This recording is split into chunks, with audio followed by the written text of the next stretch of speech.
అన్నా మేము ఇలా ఉన్నామంటే మా నాన్న కన్నీళ్ళన్నా.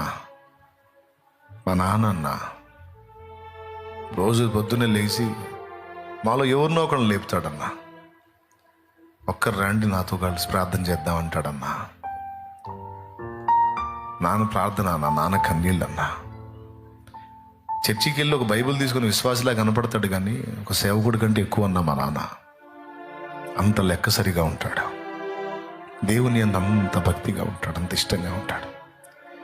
నా పిల్లలయ్యా అని మా కోసం రోజు కన్నీరు గారుస్తాడన్న. నాకు నిద్రపోతున్నా కూడా నాన్న ప్రార్థన వినబడిద్దన్నా.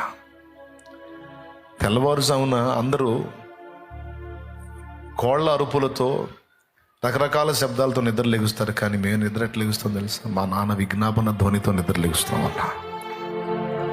మాకు ఏ సౌండ్తో మెలకు వచ్చేదో తెలుసా? మా నాన్న స్తుతితో, మా నాన్న ప్రార్థనతో, మా నాన్న విజ్ఞాపనతో మాకు మెలకు వచ్చేదన్నా.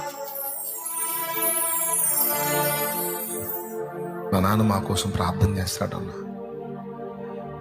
అప్పుడు ఒక నిశ్చయత వచ్చేదన్నా, ఇంత ప్రార్థనాపరుడైన తండ్రిని నేను కలిగి ఉన్నాను, ఇంత ప్రార్థనాపరుడైన తల్లిని నేను కలిగి ఉన్నాను. నా తల్లి ప్రార్థన ఒట్టిగా పోయిద్దా, నా తండ్రి ప్రార్థన ఒట్టిగా పోయిద్దా, నా దేవుడు ఖచ్చితంగా నాకు సాయం చేస్తాడనే నిశ్చయత నాకు వచ్చేదన్నా. అలా అడుగడుగు నా తండ్రి నాకు తోడై